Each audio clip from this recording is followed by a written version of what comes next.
প্রিয় দর্শক বন্ধুরা, আজকে আমি তোমাদের সঙ্গে একটি সম্পূর্ণ নতুন টপিক নিয়ে আলোচনা করব। যে টপিকটা হলো রসুন।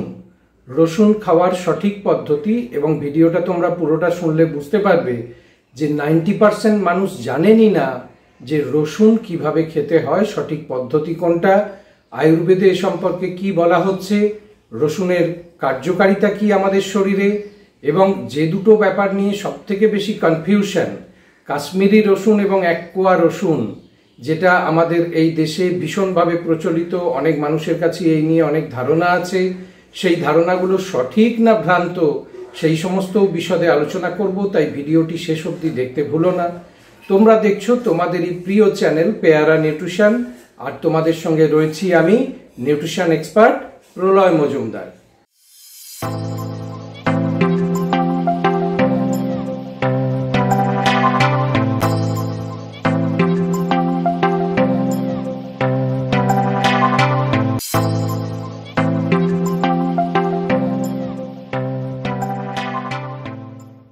তো চলো ভিডিও শুরু করা যাক। প্রথমেই আসি, রসুন আমাদের দেশে এলো কোথা থেকে। না, এটা কিন্তু কখনোই ভারতবর্ষের একটা সাধারণ খাবার ছিল না। মেসোপটেমিয়া সভ্যতায় আজ থেকে 4000 বছর আগে আমরা রসুনের ব্যবহার দেখি। এছাড়াও গ্রিস, রোম, ইউরোপের কিছু জায়গায় রসুনের ব্যবহার দেখা যেত। এবং ছোটবেলায় যারা ভ্যাম্পায়ারের গল্প পড়েছো বা ড্রাকুলার গল্প পড়েছো, সেখানে দেখেছো যে ড্রাকুলাকে দূরে রাখার জন্য রসুনের মালা পরা হতো ইত্যাদি অনেক কথা আমরা শুনেছি। অর্থাৎ ইউরোপে বেশ কিছু জায়গায় যে রসুনের ব্যবহার ছিল সেটা আমরা এই গল্প কাহিনীগুলো থেকেও জানতে পারি। এবং ভারতবর্ষের যে মুনি ঋষি যাদের কথা তোমরা শুনেছো বা ইতিহাসে পড়েছো বা বিভিন্ন পুরাণের গল্প ছোট ছোট বইতে পড়েছো, সেখানে মুনি ঋষিদের আশা করি কখনো রসুন খাওয়ার কথা শোনোনি। তো রসুনের যদি এত গুণই হবে এবং রসুন যদি এত উপকারী হবে, তাহলে মুনি ঋষিরা যারা সাত্ত্বিক আহার গ্রহণ করতেন, যাদেরকে আমরা দেখেছি দীর্ঘায়ু, যাদেরকে দেখেছি যে তাদের শরীরে রোগ ইত্যাদি কোনো ব্যাপারই ছিল না, তাহলে তারা রসুন খেতেন না কেন? এই প্রশ্ন কি কখনো মনে জেগেছে? যদি জেগে থাকে তাহলে চলো আজকে এই ভিডিওর মাধ্যমে সেটা আমরা সমাধান করে ফেলি। এখন বিভিন্ন রিসার্চে দেখা যাচ্ছে যে রসুনের অনেক গুণ আছে।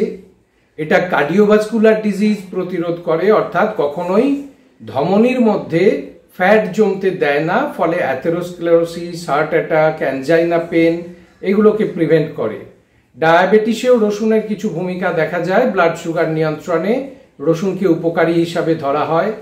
অ্যালার্জি কমানোর ক্ষেত্রে বা সাধারণত সর্দি, কাশি, জ্বর এই জাতীয় সংক্রমণ প্রবণতা এড়ানোর জন্যেও রসুনের ব্যবহার দীর্ঘদিন থেকেই চলে আসছে, এগুলো আমরা জানি। এবং বর্তমানে রসুনকে ক্যান্সার প্রতিরোধী উপাদান হিসাবেও ধরা হচ্ছে। তো রসুনের মধ্যে যে যৌগটি মূলত থাকে সেটা হচ্ছে অ্যালিসিন। এই অ্যালিসিন আমাদের জন্য সব থেকে উপকারী, কিন্তু রসুনকে কখনোই আমরা এই অ্যালিসিন ফর্মে পাবো না। এর মধ্যে উপাদানটি থাকে অ্যালিন নামে, এবং অ্যালিনেজ নামক উৎসেচকের প্রভাবে এটা অ্যালিসিনে কনভার্ট হয়। কখন হয়? যখন আমরা দাঁত দিয়ে চিবিয়ে খাই, রসুনকে ছোট ছোট টুকরো করে কাটি, বা আমরা রসুনকে থেঁতো করি। এইবার দেখো, অনেক জায়গাতেই তোমরা দেখতে পাবে যে রসুন খাওয়ার নিয়মটা আমাদেরকে জানতে হবে। যে জায়গাটা আমি প্রথমে ভিডিওর শুরুতেই বলেছি যে 90% মানুষ জানে না।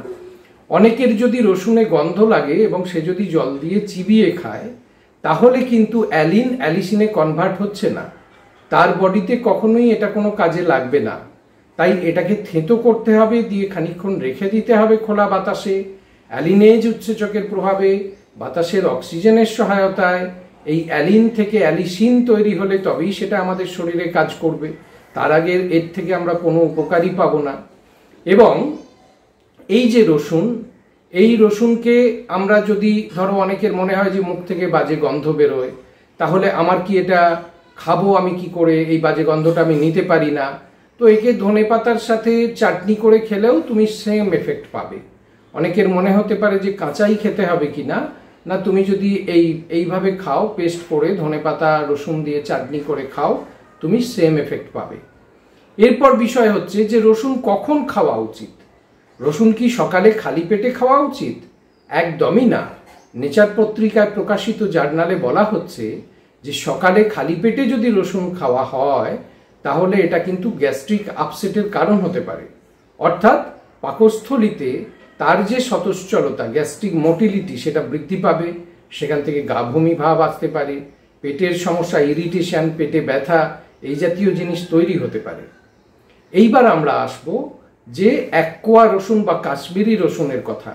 দেখো, প্রকৃতি যে জায়গায় যেটা দরকার সেটাকেই তৈরি করেছে। এই যে এককোয়া রসুনের কথা আমরা বলছি, এর মধ্যে বেশি থাকে বেনফোটিয়ামিন। বেনফোটিয়ামিন হচ্ছে থায়ামিনের একটা ফ্যাট সলুবল ফর্ম। থায়ামিন তো ওয়াটার সলুবল, যে থায়ামিন ভিটামিন বা B1 ভিটামিন আমরা জানি সেটা ওয়াটার সলুবল। তো এরই ফ্যাট সলুবল একটা ফর্ম হচ্ছে বেনফোটিয়ামিন। তো এ কি করে না, বিপাক প্রক্রিয়াটাকে অনেক বাড়িয়ে দেয়, যেটা এককোয়া রসুনের মধ্যে থাকে বেশি, কাশ্মীরি রসুনের মধ্যে থাকে বেশি।